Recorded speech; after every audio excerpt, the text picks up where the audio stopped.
Chandler's mom was beaten half to death in a home invasion last week. He was put on compassionate leave, but before he left Saudi Arabia, somebody gave him $250,000.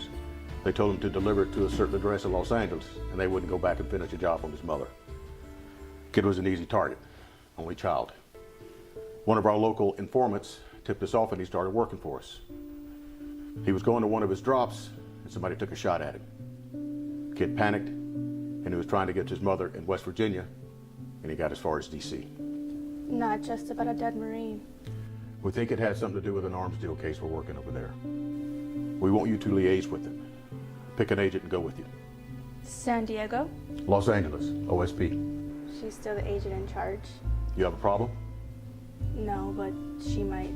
You're on the same team. Work it out.